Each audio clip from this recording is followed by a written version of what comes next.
नमस्कार दोस्तों, मैं गौतम कुमार सिंह आरती एक्सीलेंस यूट्यूब चैनल पर आपका वेलकम करता हूं। हेडिंग दिया गया है घनीय एकक कोष्ठिका का घनत्व ज्ञात करना। ठीक है, मतलब घनीय एकक कोष्ठिका जो हम लोग पढ़ रहे हैं उस घनीय एकक कोष्ठिका का घनत्व कैसे निकालेंगे, इसके लिए हेडिंग दिया गया है कि घनीय एकक कोष्ठिका का घनत्व ज्ञात करना है। घनीय एकक कोष्ठिका के घनत्व कैसे ज्ञात करेंगे, है ना, और उसको ज्ञात करने के लिए क्या क्या चीज़ें दी हुई होनी चाहिए, इस सारा बात हम लोग समझेंगे। तो देखिए, इसके लिए एक फॉर्मूला होता है जिस फॉर्मूला की सहायता से हम लोग घनत्व ज्ञात कर लेते हैं। ठीक है, तो वो फॉर्मूला क्या होता है, फॉर्मूला हम लोग सिद्ध करते हैं। देखिए, तो सिद्ध करने के लिए यहाँ पे माना जाएगा कि घनीय एकक कोष्ठिका जो दिया गया है उसका कुछ ना कुछ मतलब किनारे की लंबाई होगी। तो यहाँ पे हम लोग मान लेते हैं, देखिए समझिएगा, माना घनीय एकक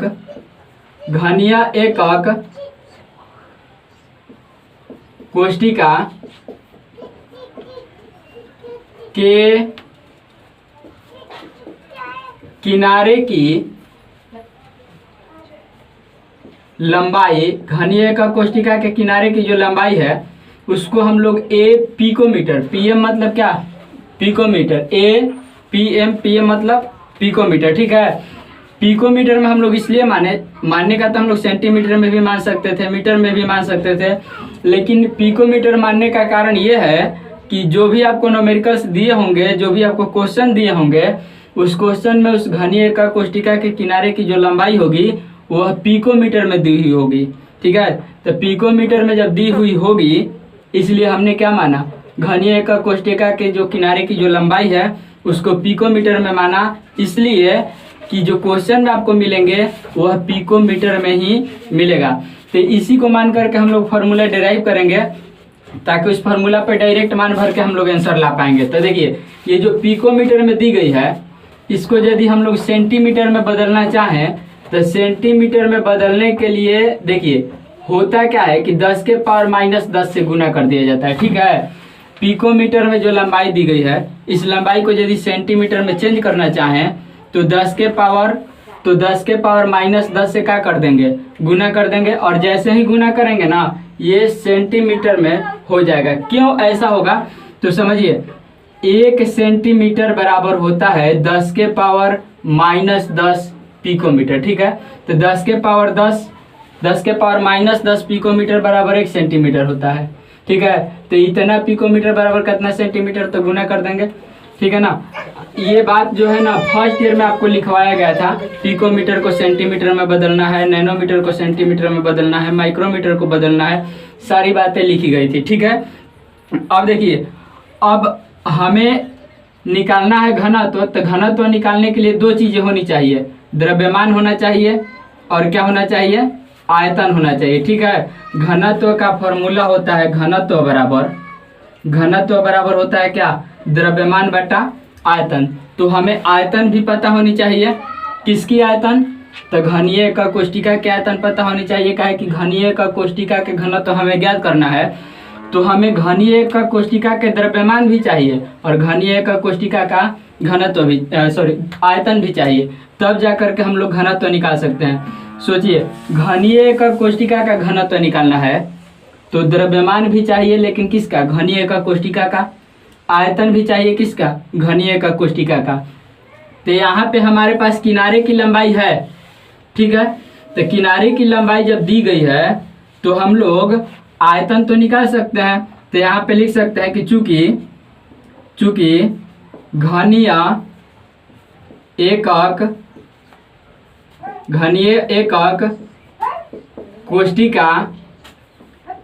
एकक कोष्ठिका का आयतन, ठीक है, का आयतन। अब समझिए, आयतन के लिए क्या होगा, तो आपको पता है कि घन का आयतन जो होता है ना, घन का आयतन बराबर होता है भुजा के पावर 3। भुजा के पावर 3 होता है, भुजा मतलब किनारे मतलब लंबाई के पावर 3 होता है घन के आयतन बराबर। तो यहाँ पे घनीय एकक कोष्ठिका का आयतन निकालना है, तो यहाँ पे भुजा कितना है, इतना है। अब इसका पावर 3 कर देंगे तो आयतन के लिए देखिए यहाँ पे हम नीचे लिख रहे हैं, ये जो है ना a गुना 10 के पावर -10, ठीक है, -10, इसका पावर 3 कर देंगे तो ये आयतन हो जाएगा। और आयतन का मात्रा क्या होता है, सेंटीमीटर क्यूब होता है। बातें समझ में आई आपको। घनीय का कोष्टिका का आयतन निकालना है तो घन के आयतन बराबर भुजा क्यू होता है, तो भुजा दिया गया है इतना, तो इसका क्यू कर देंगे। अब आयतन हो गया तो आयतन का मात्रा क्यूब में होता है, मतलब पावर 3 में होता है, तो हमने लिख दिया क्या, पावर 3। अब इसको हल करेंगे, इसको तोड़ेंगे तो यहाँ पे मिल जाएगा a के पावर 3 गुने 10 के पावर -30, ठीक है, और ये हो जाएगा क्या, सेंटीमीटर क्यूब। ये आयतन तो हो गई।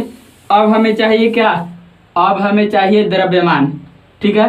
तो द्रव्यमान चाहिए तो देखिए यहाँ पे फिर लिखेंगे, चूंकि घनीय एकक कोष्टिका, घनीय एकक कोष्टिका का द्रव्यमान, ठीक है, घनीय एकक कोष्टिका का द्रव्यमान।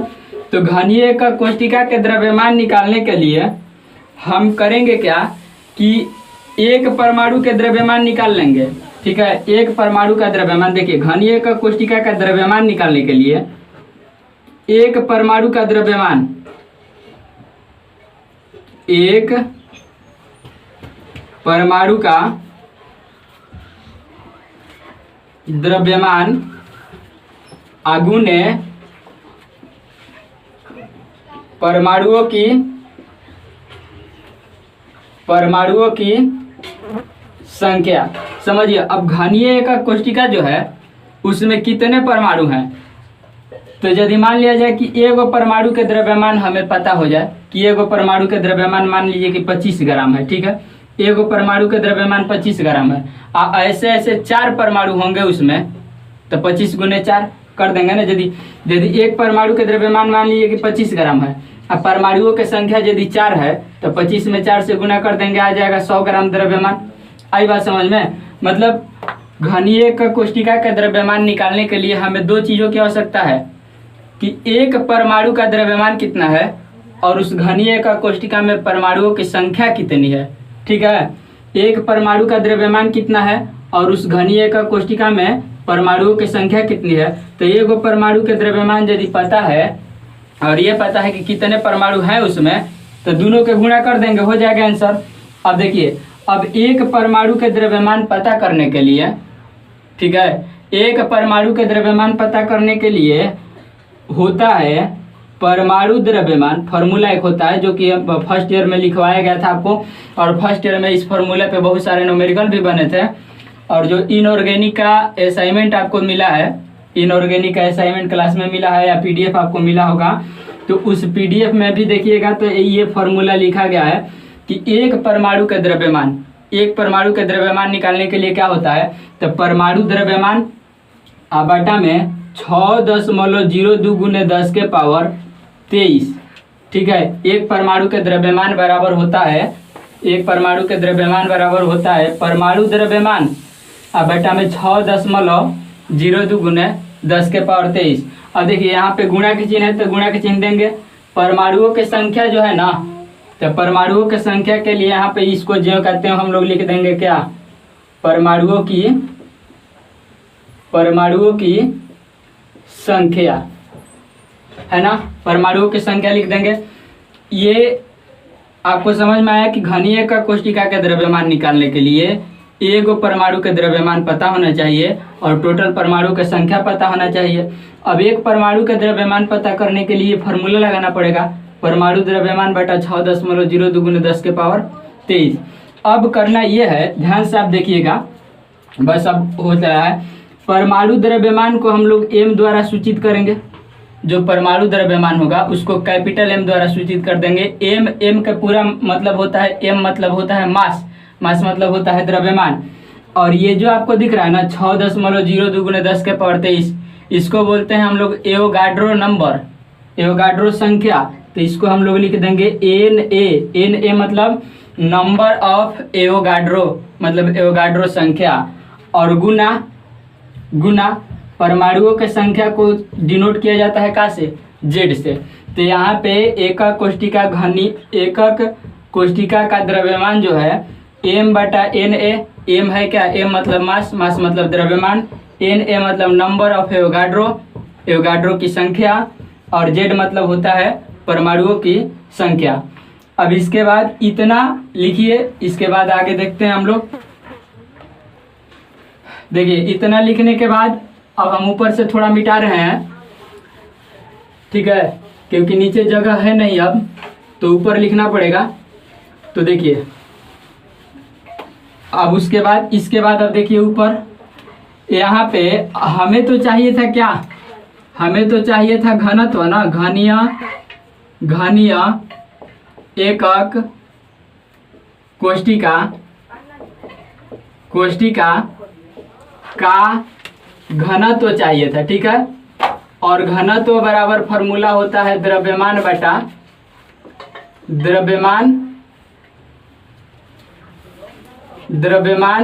बटा में होता है क्या, आयतन, ठीक है, द्रव्यमान बटा आयतन होता है। अब इस बात को समझिएगा, देखिए द्रव्यमान जो है ना कितना आया, इतना आया, आप देख रहे हैं घनीय एकक कोष्टिका का द्रव्यमान हम लोग निकाले हैं, और कितना आया है, ये इतना आया है। मतलब द्रव्यमान आया m गुना जेड, बाटा में आया Na, ये आया।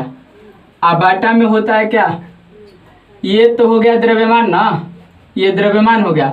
अब इसके बाटा में किसको रखना है, आयतन को। तो ध्यान दीजिएगा ऊपर हम मिटा दिए हैं, ऊपर आयतन आया था हम लोग का, आयतन आया था 1 के पावर 3 गुने 10 के पावर -30, 1 के पावर 3 गुने 10 के पावर -30, ये हम लोगों का आयतन आया था, ठीक है। तो ये हो गया किसका फॉर्मूला, घनत्व पता करने के लिए फॉर्मूला हम लोगों को मिला, किस चीज का घनत्व, तो घनीय एकक कोष्टिका का घनत्व, घनीय एकक कोष्टिका का घनत्व बराबर द्रव्यमान बटा आयतन। तो द्रव्यमान इतना है, तो यहाँ पे द्रव्यमान भरा गया, बटा में आयतन आया था पहले 1 के पावर 3 गुने 10 के पावर -30। अब रही बात ये कि इसका मात्रक क्या होगा, ठीक है, घनत्व का मात्रक क्या होगा। तो मात्रक के लिए देखिए थोड़ा सा समझिए, यहाँ पे हम सिद्ध कर दे रहे हैं। घनत्व बराबर होता है द्रव्यमान बटा आयतन, ठीक है। द्रव्यमान के मात्रक होता है ग्राम, और आयतन के मात्रक होता है सेंटीमीटर क्यूब। मीटर क्यूब भी होता है, लेकिन सेंटीमीटर क्यूब हम लोग इसलिए रखे हैं कि इसमें जो हम लोग चर्चा किए हैं वो सेंटीमीटर में चर्चा किए हैं, इसलिए सेंटीमीटर क्यूब। तो हम लोग लिख सकते हैं ग्राम के लिए लिख सकते हैं G इंटू सेंटीमीटर क्यूब जाएगा ऊपर, तो सेंटीमीटर -3 हो जाएगा पावर, यानी कि मात्रक क्या हो गया, ग्राम इंटू सेंटीमीटर इनवर्स 3। तो यहाँ पे मात्रक हम लोग लिख सकते हैं ग्राम, हिंदी में भी लिख सकते हैं, इंग्लिश में भी लिख सकते हैं, ग्राम इंटू सेंटीमीटर इनवर्स 3, ठीक है। तो ये हो गया मात्रक, ये मात्रक हो गया। अब इसमें जो बातें लिखनी है हम लोगों को ये समझिए। अब यहाँ पे हम लोग लिखेंगे जहाँ किसको क्या बोलते हैं। हाँ एक बात और आपको बता दूं, यहाँ पे ये जो घनत्व लिखा गया ना, घनत्व को इसमें सूचित किया जाता है इस तरह से रो द्वारा, इसको हम लोग रो पढ़ते हैं, ठीक है। तो यहाँ पे भी थोड़ा सा सुधार कर लीजिएगा, यहाँ पे घनत्व को रो द्वारा सूचित किया जाता है, इसको हम लोग रो पढ़ते हैं, ठीक है। तो अब यहाँ पे जहाँ में देखिए जहाँ तहाँ लिखना है हम लोग को कि किसको क्या बोलते हैं। तो ये जो दिख रहा है आपको, इसको हम लोग पढ़ते हैं, हिंदी में हम लिख भी देते हैं, इसको हम लोग पढ़ते हैं क्या, रो।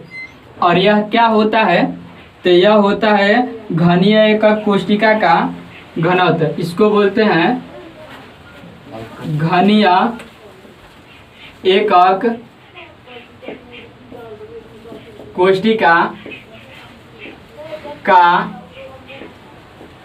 घनत्व, घनीय एकक कोष्टिका का घनत्व इसको बोला जाता है। इसके बाद m हो गया, m को हम लोग बोलते हैं, समझिए m को बोलेंगे परमाणु या आणविक द्रव्यमान, m को बोलेंगे क्या, परमाणु या आणविक द्रव्यमान, है ना। इसके बाद जेड, जेड मतलब होता है परमाणुओं की संख्या, ठीक है। जेड मतलब परमाणुओं या अणुओं की संख्या, जेड हो गया। इसके बाद थोड़ा सा और मिटाते हैं, जेड के बाद हो जाएगा एन ए। एन ए मतलब 6.02 × 10⁻23।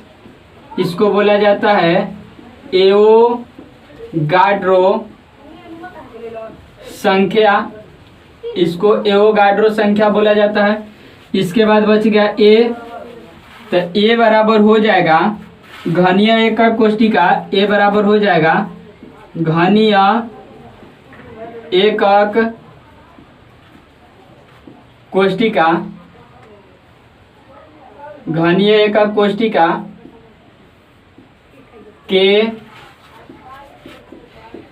किनारे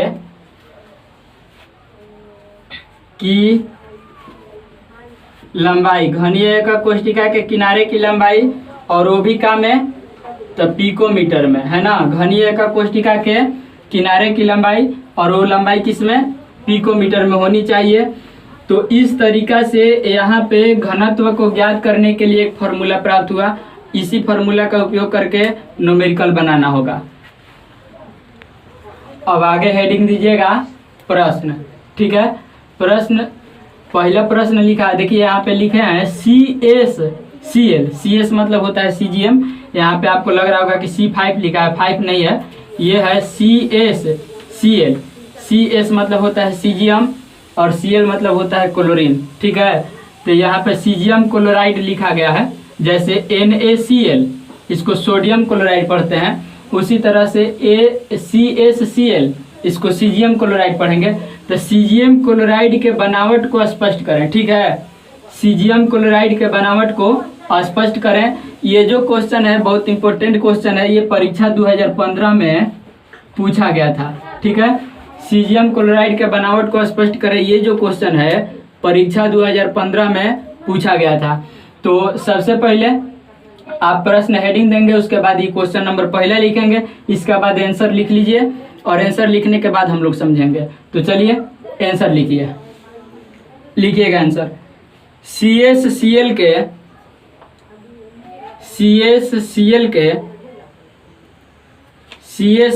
के संरचना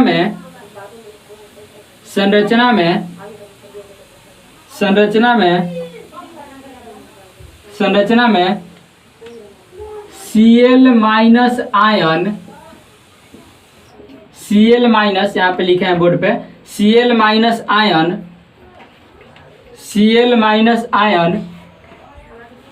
घन के कोनों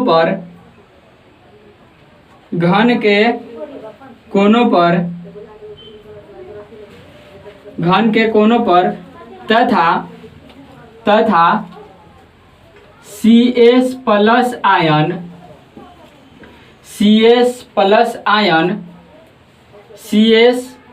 प्लस आयन घन के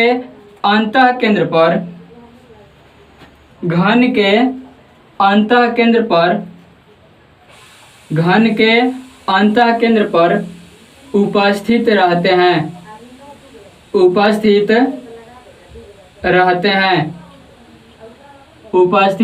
हैं।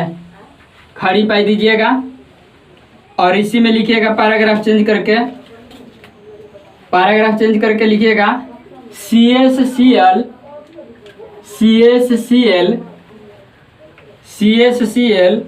क्रिस्टल में धनायन एवं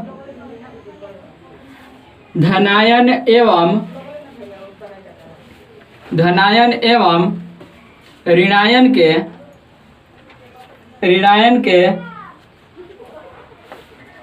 के त्रिज्याओं का अनुपात 0.732 0.732 होता है खड़ी पाई दीजिएगा और उसी में लिखिएगा अतः CSCl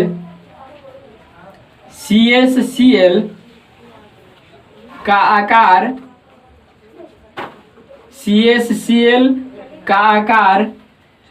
घनीय होता है। CSCl का आकार घनीय होता है जो BCC बोर्ड पे लिखा है BCC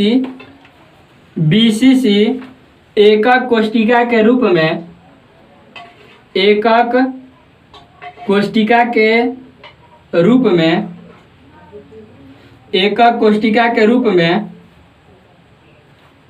होता है खड़ी पाई दीजिएगा और उसी में लिखिएगा इसमें CS प्लस, यहाँ पे लिखे हैं CS प्लस तथा Cl माइनस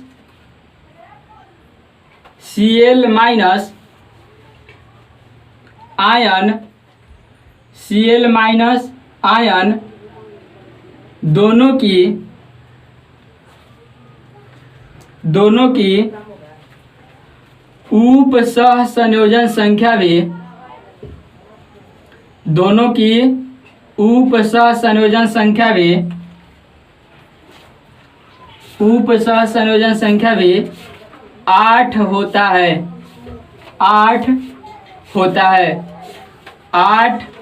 है खड़ी पाई दीजिएगा। तो जवाब हो गया। समझिएगा आप इसमें क्या है कैसे है।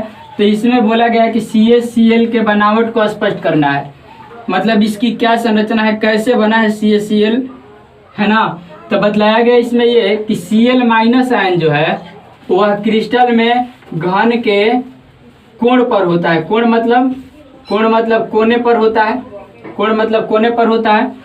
CS प्लस आयन जो है यह कहाँ होता है, अंतः केंद्र में होता है, मतलब ठीक बीच में होता है। अंतः केंद्र मतलब घनीय का क्रिस्टल के बीच में होता है। और इनके त्रिज्याओं का अनुपात, धनायन और ऋणायन के त्रिज्याओं का जो अनुपात होता है वह अनुपात होता है क्या, 0.732। और जिनके त्रिज्याओं का अनुपात 0.732 होता है उसका आकार होता है कैसा, घनीय होता है। अभी हम लोग त्रिज्या अनुपात के बारे में नहीं पढ़े हैं, ठीक है। इसके बाद हम लोग त्रिज्या अनुपात के बारे में ही पढ़ेंगे। तो त्रिज्या अनुपात के बारे में, जिनके त्रिज्याओं का अनुपात 0.732 से लेके 1 तक होगा, ठीक है।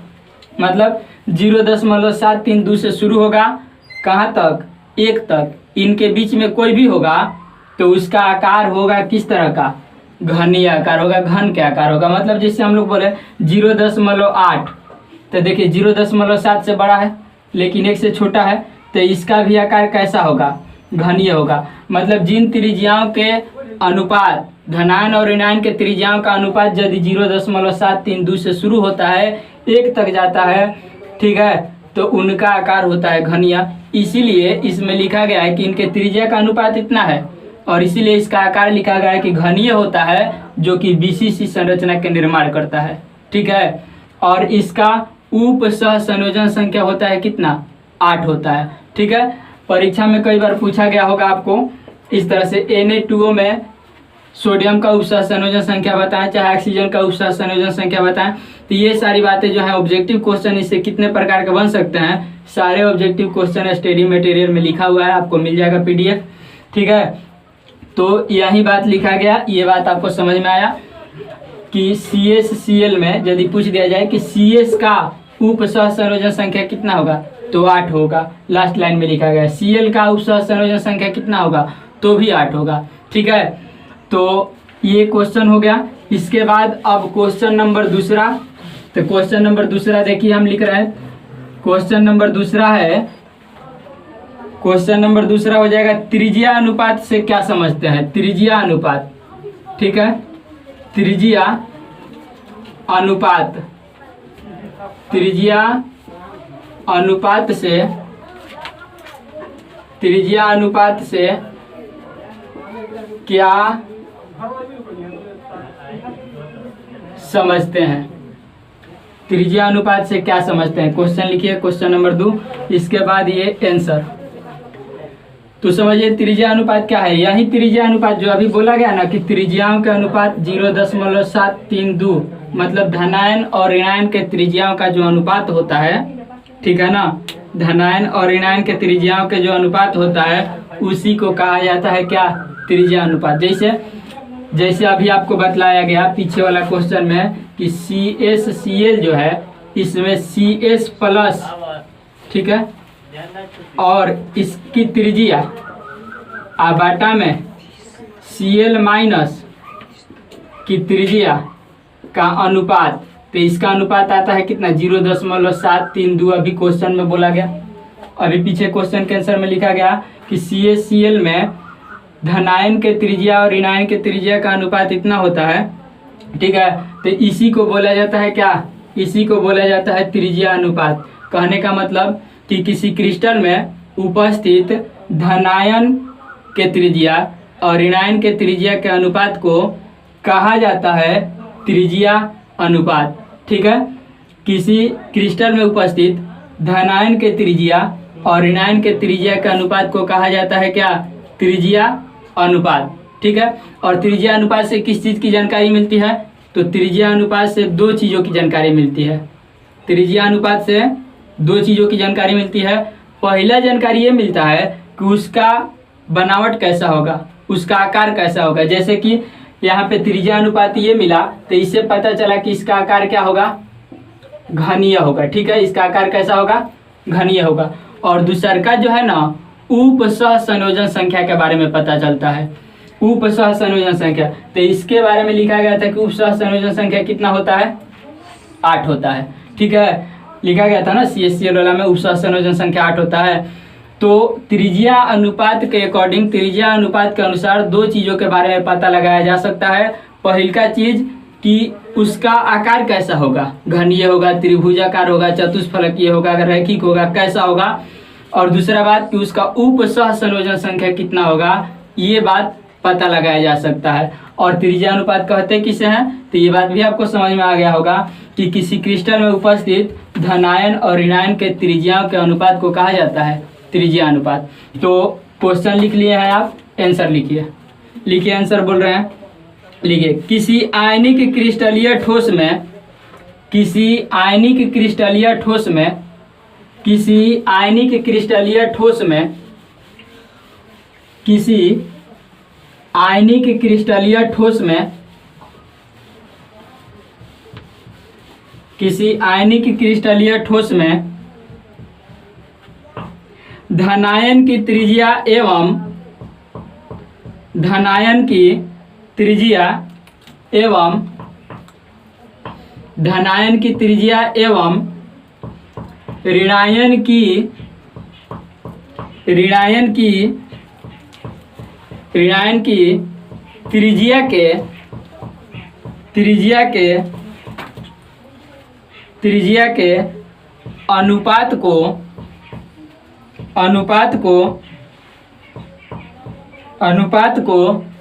त्रिज्या अनुपात कहते हैं, त्रिज्या अनुपात कहते हैं, त्रिज्या अनुपात कहते हैं।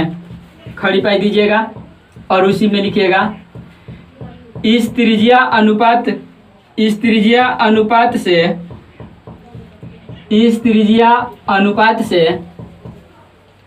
इस त्रिज्या अनुपात से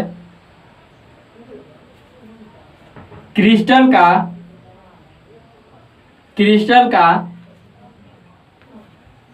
का उपसह संयोजन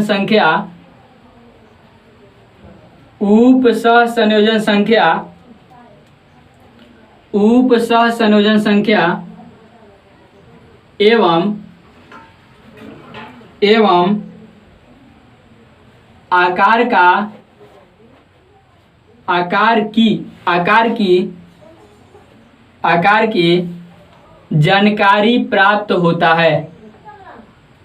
आकार की जानकारी प्राप्त होता है। आकार की जानकारी प्राप्त होता है। खड़ी पाई दीजिएगा। अब थोड़ा देखिएगा इधर, यहाँ पे देखिएगा।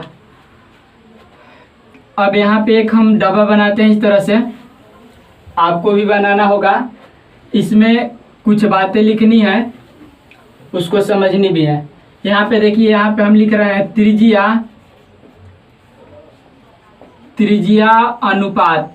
ठीक है, यहाँ पे हमने लिखा त्रिज्या अनुपात। यहाँ पे हो जाएगा उपसह संयोजन संख्या। ठीक है, और यहाँ पे हो जाएगी आकार। ठीक है, आकार मतलब किसकी त्रिज्या अनुपात कितनी होगी। ठीक है, त्रिज्या अनुपात कितना रहेगा तो उसका आकार कैसा होगा, उसका उपसह संयोजन संख्या कैसा होगा, इसके बारे में हम लोग बात करते हैं। ठीक है, तो यहाँ पे देखिएगा, त्रिज्या अनुपात में 0.155 से लेकर 0.225। ठीक है, इसके बाद 0.225 से लेकर 0.414। इसके बाद 0.414 से लेकर 0.732, और इसके बाद 0.732 से लेकर 1 तक। ठीक है, यही आपको ध्यान में रखना है। तो यहाँ पे देखिए, यहाँ पे अब होगा क्या कि अब हम इसमें ये बात लिख देंगे कि त्रिज्या अनुपात कितना रहेगा तो उसका आकार कैसा होगा, त्रिज्या अनुपात कितना रहेगा तो उसका उपसह संयोजन संख्या कितना होगा। तो देखिए, यदि त्रिज्या अनुपात 0.155 से 0.225 तक रहेगा तो इसका उपसह संयोजन संख्या हो जाएगा 3। ठीक है, त्रिज्या अनुपात यदि 0.155 से लेकर के 0.225 तक होगा तो उसका उपसह संयोजन संख्या हो जाएगा 3। यदि त्रिज्या अनुपात 0.225 से 414 तक रहेगा तो उसका उपसह संयोजन संख्या हो जाएगा 4। और यदि त्रिज्या अनुपात 0.414 से लेके 0.732 तक रहेगा तो इसका त्रिज्या अनुपात हो जाएगा कितना, 6। और यदि 732 से लेके 1 तक होगा तो ये हो जाएगा कितना, 8। इसीलिए पीछे वाला सवाल में, इसीलिए पीछे वाला क्वेश्चन में ठीक है, पीछे वाला क्वेश्चन में जब लिखा गया था त्रिज्या अनुपात 0.732 तो उसका उपसह संयोजन संख्या क्या लिखा गया था, 8 लिखा गया था। तो अंतिम में लिखा गया त्रिज्या अनुपात 0.732 से 1 तक और इसकी उपसह संयोजन संख्या 8 हो जाएगी। अब बात कर लेते हैं आकार के। आकार किसका कैसा होगा, तो इसका आकार हो जाता है त्रिभुजाकार। ठीक है, इसका आकार त्रिभुजाकार हो जाता है। इसका आकार हो जाता है चतुष्फलकीय। ठीक है, इसका आकार चतुष्फलकीय हो जाता है। इसका आकार हो जाता है अष्टफलकीय। इसका आकार अष्टफलकीय। और लास्ट वाला का आकार हो जाता है कैसा, तो लास्ट वाला का आकार हो जाता है घनीय। इसीलिए पीछे वाला क्वेश्चन में, ठीक है, इसीलिए पीछे वाला क्वेश्चन में जब त्रिज्या अनुपात 0.732 लिखा गया था तो उसका उपसह संयोजन संख्या 8 और उसकी आकृति लिखी गई थी, उसका आकार लिखा गया था क्या, घनीय लिखा गया था। आई बात समझ में। तो आप इस मतलब डायग्राम को भी बना लीजिए कॉपी पे। इस सवाल के जवाब हो गया। देख लीजिए, घनीय यहाँ पे थोड़ा कट रहा है, दिख नहीं रहा, लेकिन हम बोल दे रहे हैं। आप इस बात को समझ जाइएगा कि यहाँ पे 8 के नीचे जो है ना, 8 के नीचे घनीय लिखा गया है। ठीक है, 8 के नीचे क्या लिखा गया है, घनीय लिखा गया है। थोड़ा लाइट के प्रॉब्लम से कट रहा है, आप इसको ध्यान रखेंगे। यदि वीडियो पसंद आए तो चैनल को सब्सक्राइब करें, अपने दोस्तों को शेयर करें ताकि उनको भी बेनिफिट हो सके।